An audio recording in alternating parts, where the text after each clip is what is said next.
Your uni, your team. From kick-off to the final whistle. This is the Shock Radio Sports Show. Good evening, it has been a while. It's Wednesday the 23rd of April, this is your Shock Sports Show. I'm joined by...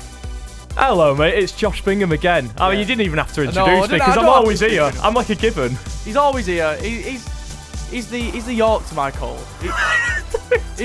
He's a sugar to my tea. We're becoming a double act on Shock here. Every week on the sports show, Mr. Bingham goes, Can I be on? He's like a golden retriever and I just let him. No, I wouldn't go that far, mate. Yes. I'd say you more beg me to come on. But more about the sport, we're going to be covering the Good Friday rugby. We saw Wigan against Saints, that was the main game. Yes, the Masters over the last 2 weeks. The darts, I was there at the darts. I saw a 9-darter and the Formula 1 season is in full flow, isn't it, Josh? Of course, yes, Formula 1, of course, with a free Grand Prix since the last sports show that we did. Plenty of look forward to. This evening we'll be here all the way until 7 o'clock. Yes, but first we've got The Bucket by Kings of Leon. That was Blossoms with Cinnamon, and before that we had Kings of Leon with The Bucket. This is your Shock Sport Show. I'm joined by Josh Bingham, as always. Hello, mate. Yes, and we're going to start with the Good Friday rugby. Do you know what? I sat down on Friday at home on my couch, shook Sky on. Formula 1 was on. I was like, oh, what's on in between this? Bit of the rugby. And I tell you what. Oh, why? I know. I'm getting into the rugby. Do you know what? If you told me that at probably the start of our careers in September, I would have been a shocked man. You've changed, Valentine. No, shocked man. You've changed. Yes, I stuck on him. That was a definite intentional Wigan against Saints, and I tell you what, you're not a happy man because you're a Saints fan, but it was a good game of rugby, wasn't it? No, it definitely was. I mean, in terms of a Saints perspective, we'll touch on this, of course, first. The game was Wigan were the hosts in the Good Friday derby, of course, iconic match, probably the most iconic in English Rugby League.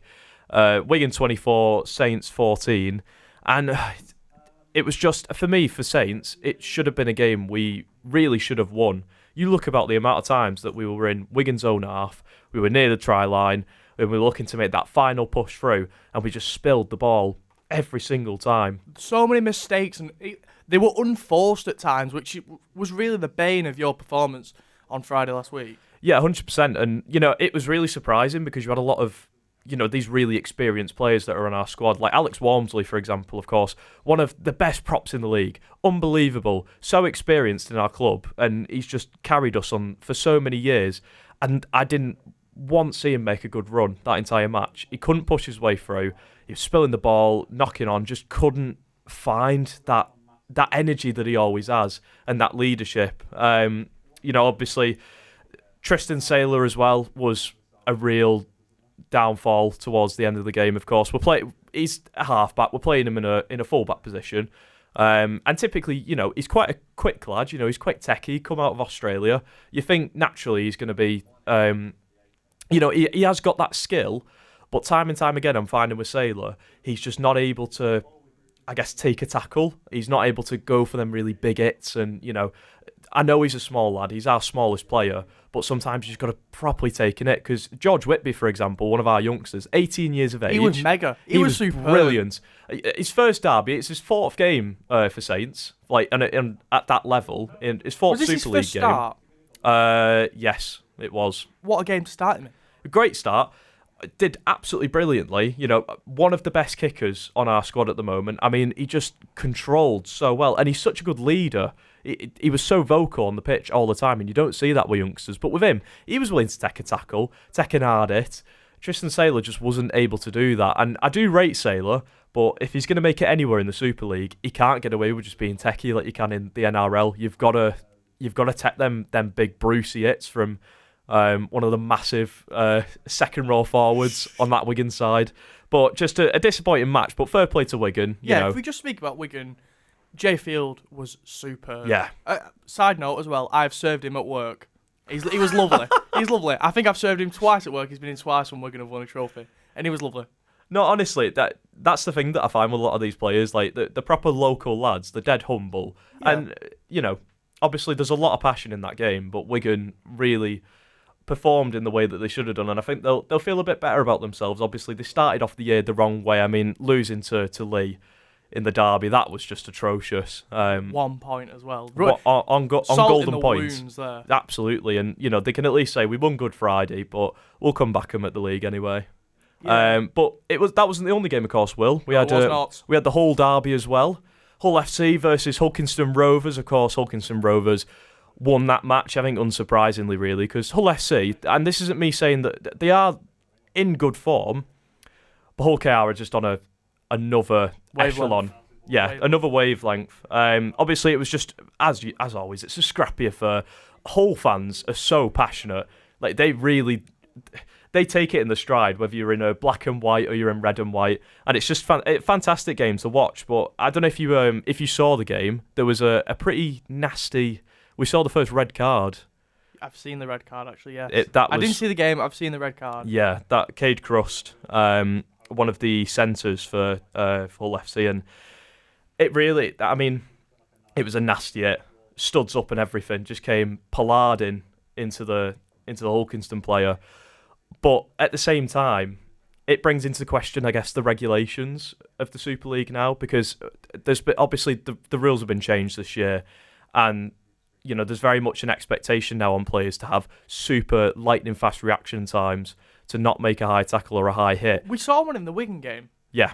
I forgot who the player was. He slips and hits the lad high, and he gets a sin bin for it, and it's an unfortunate challenge because he has slipped, and because he slips, he hits him high, and if he doesn't slip, he's a bit low, and there's no foul there, is there? And this is from someone who's played rugby league for a really long time. You've got about, you've got all this adrenaline flowing through the players. You've got about 0.2 seconds to react, and you're more just trying to keep yourself on your feet. It can be hard in times like that, and I think very much with the Cade Crust incident, maybe a sin bin. Obviously, because the hit was pretty hard, and I can understand that from the ref's perspective. However, it does feel very harsh because realistically, he's barely got a second to react. How is he going to approach that tackle any differently?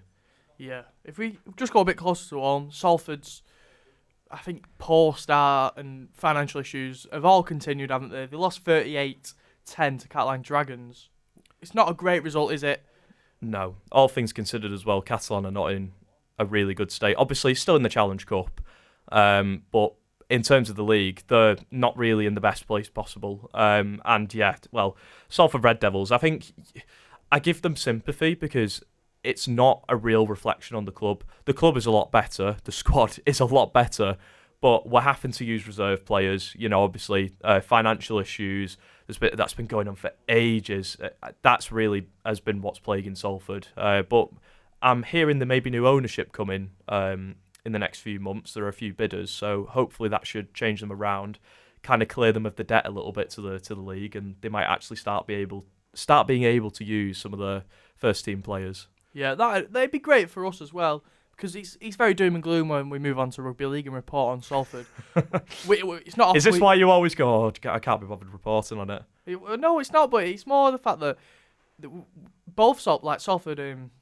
The Salford City football team and the Salford rugby team are both in awful form at the minute, and it's a bit sad and a bit depressing when you go, like, they're our local teams, we want them to do better, so it's like easy job for us, because it's not a fun time reporting on losses all the time, is it? No, definitely not. I mean, Salford City's a little bit different, I'd say, because they show rich veins of form. They're still in the fight to try and get promotion, Flashes or at least in the get pan at times. The Carl Robinson. Yeah, it's crash and burn sometimes, and other days they're on top of the world. You can't really predict it, but I keep saying this every time. That's what League Two's all about. You can't predict it, and that's what makes it so good. Have you seen National League South? Yeah. Yes, oh my God, yes. Oh my word. 1 game left in National League South. 6 clubs. There is 6 clubs. There is 3 points separating them. They got Dorking Wanderers on 83, and Dorking the only one followed because there's a good documentary series, and Mark White's hilarious. I'll write that down. Dorking drew 1-1 at the weekend, and if they didn't draw, they'd be in such a more advantageous position. They're at the bottom of the pecking order. They still can get promoted, but playoffs is probably the best Dorking can get. Absolutely fantastic. And again, this is what I mean. It's so unpredictable in the lower leagues.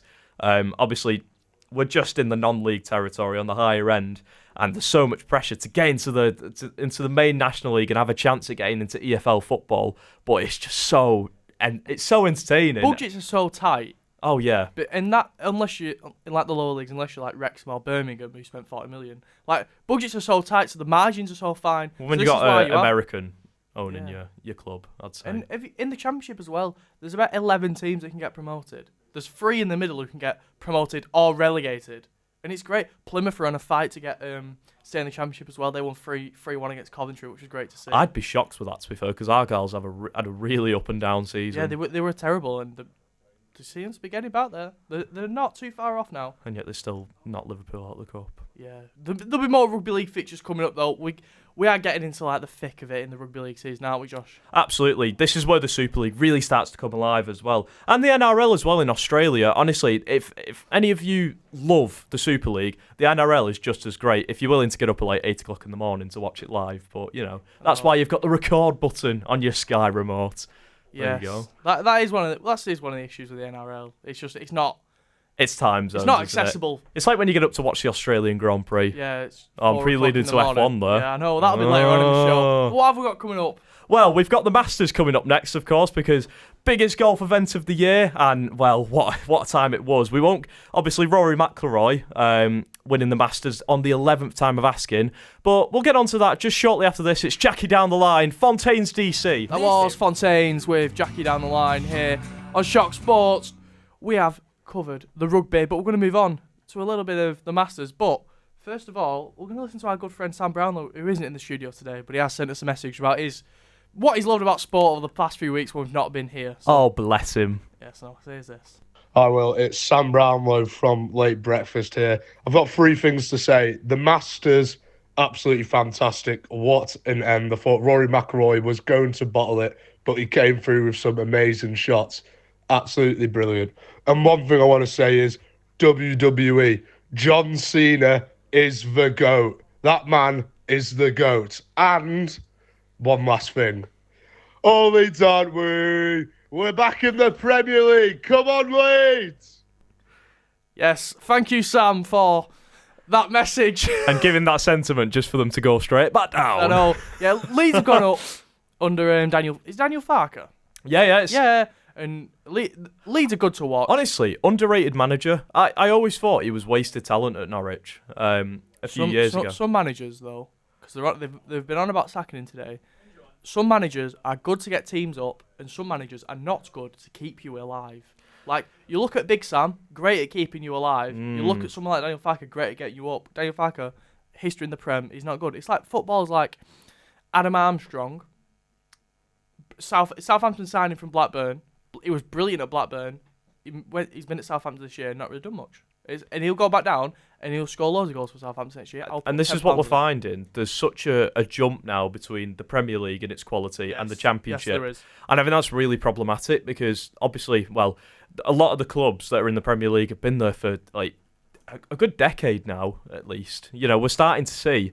I think it's been the past 2 seasons now. Obviously, we can expect Ipswich are going to go down. Leicester have just been confirmed, losing 1-0 to Liverpool. And previously as well, Southampton, of course, got confirmed for relegation. So that's all 3 promoted clubs from this year going straight back down. We saw it again last year with Burnley, Sheffield and Luton. There's really starting to be a problem now where clubs that are coming up, they're going straight back down. And as Luton Town has displayed, the parachute fund isn't enough to keep you in safe stead. You make a great point, Josh. The disparity that we are seeing between the Championship and the Premier League, and even the top teams in the Premier League and some of the mid-table teams. This is the closest it's been for a while, and I guarantee that next year it will not be like this. There's a growing disparity between the top clubs and the bottom teams, and it's not really fair. And football is now being changed to suit the top teams. Like, you look at the getting rid of the FA Cup replays and all the rest of that. It's not. Like, Leeds, already, I imagine are Bucky's favourites to go back down for next year. 100%. Well, I'd say Burnley over them because Burnley are at, they struggled a few years ago, really struggled, considering they were with Vincent Kompany, a really competent manager, and a squad that was pretty half decent. They did amazing in the Championship. And again now, obviously, they've had I think they've had a really longer unbeaten run, which has kept them in the fight against Leeds. Of course, it'll be interesting to find out who wins the league. Yes, I think there's something to be said, though, about the promoted teams playing more of a substance over style type of football. they're not going to be able to hack it keeping the ball on the floor and passing you to death like Manchester City are. You look at Brentford is a prime example. Brentford in the Prem for what? 4 years now? I believe it was 5. 4 or 5 years. Yeah. When they first came in, they had their first fixture was at home against Arsenal on a Friday night in August, right? They beat Arsenal 2-0 by 2 long throws. I am sure they did. And and they went a bit more direct, a bit more physical, a bit more classic English football. And now, you look at them now, they play some really nice expansive footballer. Wissa and Embuemo are superb footballers. I don't think I've ever seen counter-attacking football like they do. It's great. You look at Forest. Forest nearly got relegated last year. They're sat third now because they just don't want the ball because they know we're not good enough on the ball, but we can counter-attack and we've got a striker who's great. And do you know what I've noticed as well the past few years? And, I'll use the example of since Forest came up, which was about 3 years ago. They, of course, came through the playoffs. They weren't in the top 2. But again, that year, they looked like probably the most promising club. Obviously, barely scraped the way through.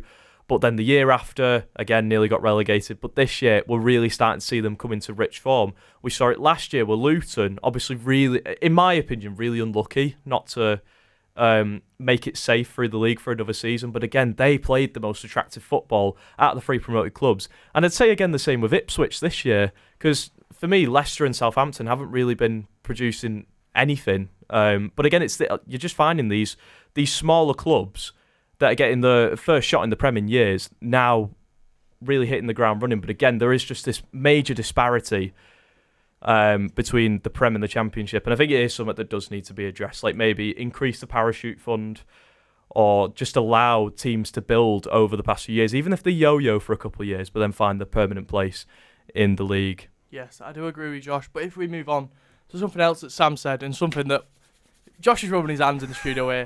The Augusta, the Masters. We saw an emotional roller coaster, unlike no other from Rory McIlroy. It was great, wasn't it? Pure emotion, and I've been waiting for this for years. I mean, I've been watching the Masters with my dad for more than my granddad actually for years, and we've always supported McIlroy. Obviously, he's Northern Irish, but still, he's just such a good golfer. He's fantastic, and he really hit the ground running for the past decade that he's been in the sport. But the Masters was always that one championship that he couldn't seem to find. 11 times he's failed, and now he's finally managed to win. I mean, granted, it wasn't an easy win. No, it was not, because going into the final day, it's him and Bryson DeChambeau they're the lead in the pack, and what does he do? Double bogey. Hits it in the water as well. Double bogey. And he's no longer leading, but like he said in the interview afterwards, he needed that to give himself a kickstart, which I think is great. I think as well the game-winning putt. I mean, I was really impressed that he bounced back so well, but obviously 18th hole, it looked like it was a pretty simple one for him. It's something he's done all the time, but the pressure just got to him, and of course that's why we saw the playoff with Justin Rose. And I mean, it was a star-studded playoff. I mean, both just played outstanding. And obviously, kind of a shame, actually, that Justin Rose missed that putt to maybe keep him in, because we could have just kept on going from hole 10 to 18, back and forth. I reckon that could have gone on for so much longer. Credit to Justin Rose, because it was never in it. No. It was DeChambeau and McIlroy. DeChambeau's head fell off and became a DeChambeau's. Well, to be fair to Rose, just on that, from day one, he was looking like probably one of the most that had his head screwed on. But he was steady. That was the best way to describe it. He was consistent, and he was so awfully composed, even in that moment where he was sat there waiting to see how McIlroy would produce in the final few holes. But, I guess it's very easy to overlook Justin Rose because we've not really seen him make a final in years. Of course, he lost to Sergio Garcia in the playoffs 8 years ago. Absolute heartbreak. And no doubt it's heartbreaking again this year. But you saw that graphic, though, in the bottom right corner. Rose's name as the minutes now tipped by, he just rise up, and he just rise up, and he just rise up. And then he took the lead when McIlroy in the water. And you were like... What a putt that was as well on the 18th. Oh, great. Wow. I'm not a big golf fan, but that Sunday evening after watching that, I was up till probably at 1 o'clock in the morning, just sat researching golf. Who's got the record of the most Masters titles? And it's great. I think credit to McIlroy, the second Grand Slam in 59 years. The only other man to do it in 59 years is Tiger Woods, who is arguably the greatest of all time. One of the best, definitely. So it puts him in an echelon above the rest. And he said it himself, you can't win the other 3 majors this year without winning the first one and getting that green jacket. And the chances that McIlroy kicks on are probably bigger now. The confidence that's given him, and he changed his Twitter bio as well, which was great. Yeah, I saw this. It was absolutely crackers. Now, with McIlroy, I don't know. Obviously, he's done amazing in the Masters this year. I mean, just brilliant. Even if it was filled with a couple errors from day one until the final day. It'll be interesting to see how he produces on the PGA and the DP for the rest of the year. Of course, PGA hasn't really been the best start for him. I think he's only won one of the tours this year. I believe that was around about February time. I can't remember which course off the top of my head. But he's had a bit of a stop-start year overall, but this will be a real confidence boost now. And I think after this, he'll be like, I'm just at this point now, he's done everything he wants to do. He is just playing for the game, which, typically you see players tend to do so much better when they've not got the pressure on them. He's got that pressure lifted off of him after so many heartbreaks, and just, his emotion says it all when he got that winning putt in. Yeah, if we speak about someone who, in another sport, who could really kick on from their performance a couple of weeks ago, it's Nathan Aspinall in the Premier League in Manchester. I was there. I dressed up, Top Gun.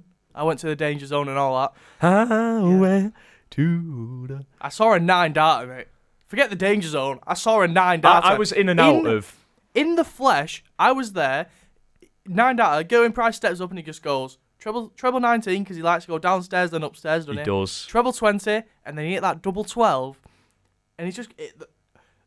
I think the context for this is beer in the AO Arena might have been upwards of £10, and the amount of beer that was launched when he hit that 9-darter was probably upwards of a lot of money. It was silly. It was in the great. hundos. A bit more than that, probably, Josh. The amount of plastic cups and beer that just got launched in the air when that double 12 sank in, it was great. That is the first ever 9-darter I've seen that I wasn't sat on my couch watching. I feel like that's such a different feeling as well, because obviously you're absolutely gassed when you see it on the telly. Obviously, think back to a few years ago with the World Championship final. Of course, Michael Smith. I will always say that was the greatest 9-darter. They're both on for 9s. They're both on a 9. One man misses, does it? We can't go through the full. I've never seen the like. I'm not going to do that. Do it, bully boy. This is great radio. Yes, it is. No, it was a good night, and fair play to Aspinall, because he's such a talented lad, but he suffers so much with his confidence. He's dartitis. I think he's on the back end of it now, because there was a time where he'd toe the hockey and he'd go to throw, and then he'd stop, then he'd go to throw again, and he'd stop, then he'd step back, and that happened for 2 more times. Then he'd throw a low dart, and then his next 2 were impacted by his dartitis. And now, I think he's simplified his game a little bit. As he just toes the hockey. There's no rush. There's no pressure on him. He just takes his time. If he is impacted by dartitis, he has a little bit of the Rob Cross about him, where he'll just step back, recompose himself, then go again. And I think credit to him. He really deserved the win. I love Aspinall. He's a funny guy as well. He's so funny. He's so great, because he's just got so much personality oozing out of him, and it's great. Obviously it's a really professional setting. There's a lot of seriousness, of course. You're in the heat of the moment, and you're trying to win a trophy, but sometimes you just gotta have a little laugh, and that's what I love about darts. You get that sense of friendship among the players that you don't really get in many other sports. Well, other than Formula 1, of course, which we'll just be getting onto after this, Will. It was Mumford & Sons, who have just released a new album, or are going to release, with The Cave. But it's time we move on to a little bit of the Formula 1. That season is well underway. Yes. We're seeing an Australian leading the championship for the first time in 15 years. It was the last one. It was his manager, Mark Webber. Oh, okay. Currently leading is Oscar Piastri. I had to test your wheel knowledge a little bit there. My wheel knowledge is good. The champion that never was. What a shame with Mark Webber. But hopefully Piastri might be the man. Finished third 3 times. 2010. Yeah, because it was always Vettel and Alonso. No, he finished second one time because it was Multi-21 that cost him the title one year. I believe that was Multi-21, Seb. 2011. Or was it 20? No, it wasn't 2010. 2010. 2010 was the 6-way fight. 2010, Fernando was leading by a mile, and then somehow Lewis, Webber, Button, and someone else as well. Massa, that was it. Yeah, it must have been 2011 then, because 2012 it was purely a dogfight with Fernando and Seb. Yes. Anyway, I'm going off on one. F1. Back to modern day. Modern day, yes.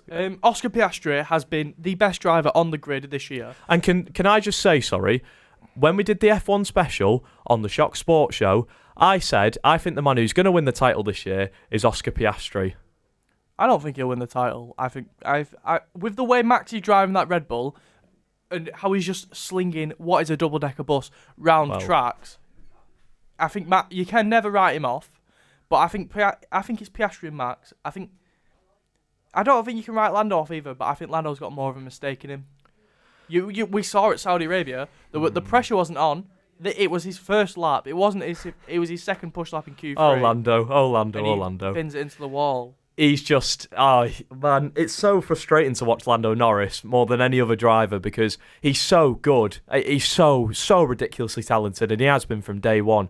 But he just loves a mistake, and his head just falls off. Not going to lie, though, Saudi Arabia, that was probably his best race of the season. It was a wonderful drive. Absolutely, arguably better than when he won in Australia. I thought he really had to dig deep for that fourth place, I believe it was. It was a really consistent drive, really good drive. His only mistake was getting caught by that DRS track by Hamilton twice, and that probably cost him a podium, really. There were a few drives. Charles Leclerc was great when he chucked their mediums on. When he chucked the hards on, after doing that big stint on the mediums. The medium stint was great. The medium stint was great. Then he went on to the hards, and he was putting in lap times that were amazing. Yeah, well, you consider he pitted about lap 35, and about lap 30, last 5 laps, he was pushing hard, and he was doing personal bests on like 30-lap-old mediums. And we saw at the Corniche, it was really bad for tyre degradation. The amount of marbling that was on the track, I'd say about 15 laps in, was absurd, and everyone was a bit like, what is going on? The tyres were being worked ridiculously hard, especially the mediums. So the fact that he was doing so well on those tyres, considering they were basically screaming for help, it was really impressive. But no, definitely. But Piastri for me, just... Has Piastri been your driver of the season so far? Absolutely. Well, you consider he started 2 years ago? Debuted in 2023 for McLaren in a time when McLaren weren't looking very strong at all. Norris has had years in that McLaren since 2019, so much more experience. You know, Piastri's going toe-to-toe with Verstappen, who, even though his car doesn't reflect it, Verstappen is still in his absolute best form. And, you know, you've got drivers like Leclerc, who's always been up there, George Russell as well.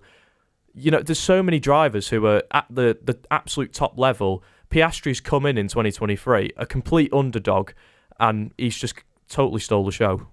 Yeah, my favourite quality about Piastri is he's so calm. Yeah. I've never heard him scream, like give a comment back to his engineer. And he's so cool, calm and collected. I think that's a really great quality to have, especially like we've seen for the past 2 races. His drinks haven't been working, and he's got and he hasn't gone full Kimmy, has he? He just go, yeah, my drink isn't working. And he got out of the car in Bahrain, and he was just dripping in sweat. Everyone's calling him Iceman too, but I feel like he's starting to get on a little bit more of a different echelon to that, because the thing is with Kimi, yes, he was an Iceman, yes, he was calm. Well, he was calm half the time, other half apart the time. from when he wanted his gloves and steering wheel. Yeah, apart from when he drove at Lotus, that was a very different story. He was winning at Lotus. He bankrupted that team. Yeah. You know? Oh, I swear, everyone always says that fact. That's like during post-season, when you're waiting during winter, that always crops up on every news page. It does my head in. Oh, it's such a pain, but yes, he did. He did bankrupt Lotus, did you know? Because he was just winning races like they were going out of fashion, that's why. It was every point he scored, he got a bonus for. It was ridiculous. But no, I think Piastri is just so well composed. And we saw that again in Saudi Arabia, of course. Turn 1, very clearly, Max went off the track. It wasn't his corner. He was never making that corner. Max Verstappen is a brilliant driver, and he also knows the rules, and he knows that he can do that and not get a mental penalty. Oh, he loves to play the game, doesn't he? He loves to play the game. He knows the rules, and he was never making that corner. I think he was more onside than we've seen him previously, allegedly. But Oscar was right. He drove a brilliant race, didn't he? Absolutely. Just with Max as well, in that Turn 1 incident, when, of course, he got told on the radio you got a 5-second penalty. Jean-Pierre Lambias having to shut him up as well. And he was like, well, that wasn't actually in the driver's briefing. It said blah, blah, blah. And I'm like, you go in at like, what, 300 miles per hour, fastest street circuit in the world, and you're still thinking about the driver's briefing from the other day. It is great. It's fantastic. But ultimately, it was Oscar's corner. And I also just want to touch on the FIA because they are just having stinker after stinker with their decision-making. Because, I mean, I don't know about you, but really, it was more than a 5-second penalty. It should have been hand the place back. You see often on the first lap that a lot of mistakes do happen. And I think a lot more leniency is given on the first lap. And I think that's why we saw a 5-second for him and a 10 for Lawson later on in the race. That was a harsh pen, to be fair. I think a 5's fair because, yes, he cut the corner, but the gap wasn't. It wasn't like he was down the road 10 seconds ahead. The gap was 2.3. So, like, Verstappen didn't hold a massive advantage from it. It is the first lap as well. And Verstappen's start was awful. That's where the issue lied. If his start was better, he probably gets that corner. He can cut across. Turn 1 at Saudi Arabia, turns 1 and 2, it's such a tight chicane. And it's so easy to run off. He probably wasn't aggressive enough, Verstappen. His start was awful, but he didn't, like, cut straight across the track and force Piastri across into the wall. Not into the wall, but tighten his angle. It was a smart move by Verstappen. And again, Max knows the rules. He knows how to play the game. Yeah. Red Bull... That's what makes him a champion. Yeah, exactly. Red Bull are excellent at doing that, of course. You know, we saw it years ago. Hamilton used to do it. I mean, he did it in Abu Dhabi 2021 when he went off the road. That should have been a penalty. Around about turn 9. Yeah, still should have been a penalty. I remember shouting at the telly about that. But the thing was...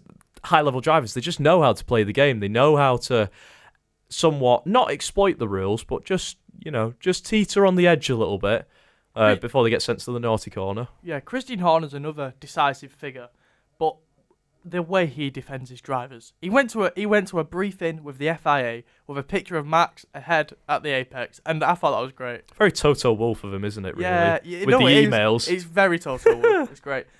Who's been your rookie of the season then? Rookie of the season. We've had 6 of them. That's a tough. See, Antonelli obviously is up there, but I do want to give credit to Ollie Berman because he's in a Haas at the end of the day, and I don't think the Haas is that bad of a car anymore. It's around about 7th fastest car. 6th, 7th, yeah. Yeah, 6th, 7th. But he's been performing ridiculously well, and I know a lot of people have been giving credit to Ocon because he's been getting points in that Haas, but Bourbon's been consistently outperforming an experienced driver in his rookie season. I think there's 3 rookies that have been head and shoulders above the rest. Antonelli, I think being in a Mercedes that is the 2nd fastest car is helping him, but he's been excellent. He's bold with his overtakes. He just does it. There's no waiting. He just goes for it. And if he flat spots his tyres and messes up, so be it. He's still learning. Ollie Behrman, like you said, has been great, but we knew Ollie Behrman was great anyway because he filled in for Sainz last year at Saudi Arabia. I think I know what you're going to say for this third one. And Isaac Hadjar has been... He had the worst possible start a Formula 1 driver could have. We've not even started the race and he's already crashed in Australia. That was heartbreak. And We saw images of him crying, being consoled by Anthony Hamilton, which was great sportsmanship. But since then, he's been brilliant. He's not missed Q3, which is great. And he's been best of the rest in nearly every race in terms of qualifying pace. I think race pace could be slightly better, if you ask me. But there's 2 halves to Formula 1. Qualifying gets you in the right position, you need to be fast. And he is fast for that. And like you said, his race pace and his racecraft probably isn't there. Yeah. But that's expected of a rookie. But he's still scoring points. And it is very much because of this state that we are with the cars. I mean, one thing that really came apparent, obviously, the Japanese Grand Prix, that might have actually been the most boring race I've ever watched. In all the years I've been watching Formula 1, it was pretty rubbish. And it is partly because cars are struggling to overtake each other anymore. Like, it doesn't matter how much pace you have, you just get locked in this dirty air. Steroids, that's why. They're all the cars are massive and the tracks need to be 2 meters wide on each side, and that's not going to happen, is it? It's these new ground effect cars that are just that. It's supposed to make overtaking easier, and it's supposed to closen up the field, but I don't think it really has done that in reflection. It has made the field a lot tighter. It's a lot more competitive. You're starting to see smaller teams getting big results more often compared to the big teams. Big teams starting to slow down, maybe just a little bit, barring Red Bull 2023. But again, what's the point in that if you can't overtake each other? Because we just said, like DRS, for example, absolutely useless now. I mean, it was so overpowered in 2021, but now you get stuck in a DRS train, you're in that position for the rest of the race. DRS trains have always existed, but They've never been this bad. They've never been this bad, and to combat them, there was Tyre Deg as well. Yeah. Tyre Deg had combated it because someone would pit out of the DRS train on fresh rubber, not especially into clean air, and would be faster.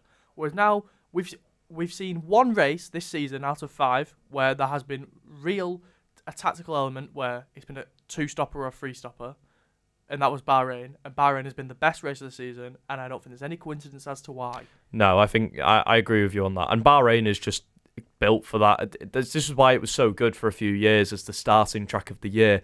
It's so great to overtake. You've got so many lovely little overtaking zones. Of course, you've got that long straight all the way into turn 1. Is it 9, 10 and 11 where it's the downhill?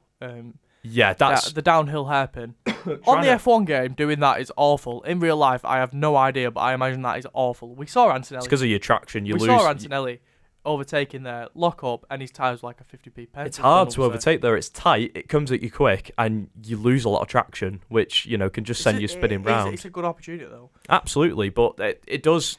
Bahrain's a great example of a track which is made for overtaking, and very similar with Jeddah as well. Jeddah was fantastic in my opinion because there were so many opportunities to provide overtaking. We actually saw a bit of a race for the lead again. Obviously, we saw that in Bahrain as well, but we didn't really see that in the first 3 races because Australia dominated by the rain and Lando was on one. China and Japan, well, they're not really overtaking tracks anymore. It's more down to your pit strategy, and if you were to make the odd mistake. Japan has got the opportunities to overtake though. The cars are too big for that. The Japanese circuit was built for the cars that were like the McLaren MP44. We've seen multiple times on clips that the overtakes that car could do down there was great. The cars are too wide now. You've got a great opportunity into turn 1. You've got a great opportunity going into the chicane on before the last corner. 130R if you're feeling risky. 130R if you're feeling risky, yeah. And spoon as well. Spoon curve. Spoon curve. And I think the S is there. If your line is wrong and your opponent just goes a little bit wide and someone coming behind you, there is room. If the car... Definitely, yeah. I think it's very risky, though. That's the only thing, because obviously there's a lot of gravel traps in Suzuka. I think some of the Bring most back gravel traps. That's Bring what back gravel traps. Amen. Max, if there's a gravel trap on turn 1, Max makes that corner because he doesn't go across the gravel. Max doesn't get a 5-second penalty, and we probably have a bit more of a race, which is a fair point. That is a fair point, to be honest. But I do agree with you in the sense that I'm finding with Suzuka, obviously fantastic track, but it's now evolving into a bit of a modern-day Monaco, which is the cars are just getting a little bit too big for the track. Because you saw Monaco 40 years ago. It was unbelievable. Everyone loved the race. Obviously, it's Monaco, but also you can actually overtake on it. You can't do that anymore. And when Monaco comes, I'm telling you, it's going to be one of the most boring races because qualifying is going to be really action-packed, and it's literally going to be down to what tyre strategy you want. We are in a little bit of a qualifying world championship, aren't we? Yes. Well, you said this is Saudi Arabia was the first race that we've actually seen a driver win who didn't get pole position. We saw it, even in the sprint race, Lewis Hamilton started on pole for the Chinese sprint and he won the sprint as well. Yeah. Every other race, pole sitter has won the Grand Prix. This is the one time where we've seen it actually swap around and someone who didn't start on pole won the race instead. Yeah, I'm going to ask you now, who's been your... this could be a team or a driver, but who's been your real surprise package? Someone that's been really consistent, really good, but you weren't you didn't have... I can't get my words out. I see the vision. I'm going to say Pierre Gasly. I mean, Gasly's a good shout. Gasly has the quality. That I'm not denying that at all. I've gassed Gasly for years. He's been brilliant since 2021, especially when he sort of hit a new echelon of performances, of course, in AlphaTauri. I didn't expect him to do well. Alpine haven't produced a good car this year. We've seen it with Jack Doohan. I think he's looking more of a race car now than he did in the opening 4 rounds. Yeah. I think in Bahrain and Saudi Arabia, it looks like a real nice race car, and I'm looking forward to see where they go in Miami. He knows how to drag a pretty lackluster car into a good position, and his qualifying has really helped him as well, of course. But yeah, no, Gasly, absolutely. It was one of them. I didn't think Alpine were going to score many points this year, and somehow I say this every year, and somehow they just find the way through. Yeah, they're just chipping away. My surprise package of the season. Go on. I've been a real fan of him for a few years, and I've been a real fan of Williams. It's Albon. Yeah. He's scored 20 points. He's been great. That Williams is now best of the rest, and it's by a big margin, I'd say. You must have been gassing when you saw a double points. I like James Vowles. I think James Vowles speaks really well. He's great. And Sainz is hilarious. I like Sainz and Albon, both really good drivers. Sainz is finally starting to get performances out of that car. Got to grips with it, which we all expected to take a few races. I think that's why we're a bit and this is the thing. Hamilton. It was annoying me a little bit because I saw a lot of people commenting on Williams, basically saying, "Oh, Sainz is washed. You know, this, that, the other. Why didn't you sign Colapinto instead?" And it's like, just give the man a few races. It's the same with Hamilton. Hamilton will get there, but we're in this like. A lot of the fans nowadays are very much like, if you don't perform on day one, you're out. And, you know, it's kind of that Red Bull mindset. Obviously, we saw that very early on this year with Lawson. Williams have been great, but they've stopped developing this car already.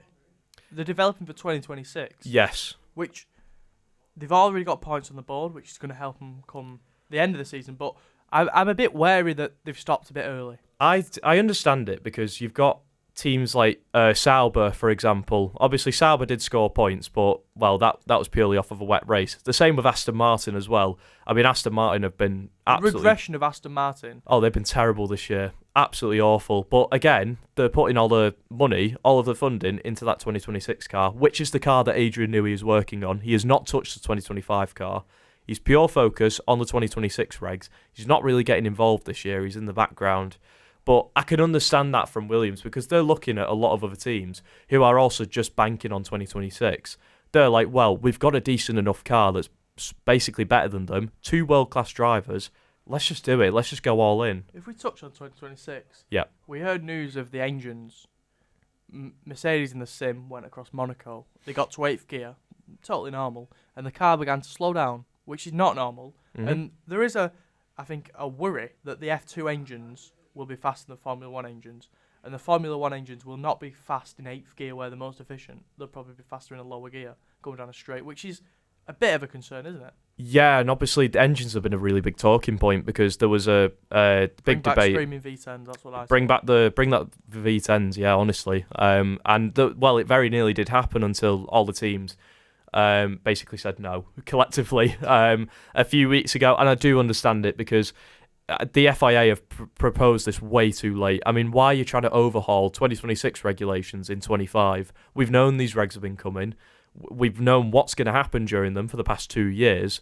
Why now are you trying to completely overhaul the engine? Because teams aren't going to have the time to be able to sort themselves out, fix themselves up, because they've been working on the V6 engines basically for the whole of the past 4 years to get it right for 2026.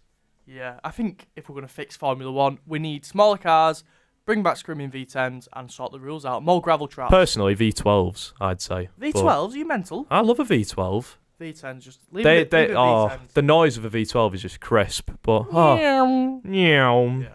Pure radio. I can't believe we're getting to the end. I know. I am gonna have to thank you and say it's been a pleasure, Josh, as always. Always, mate. We've discussed pretty much everything today, haven't we? I feel like my Wednesday's been made whole again now that I'm sat across with you.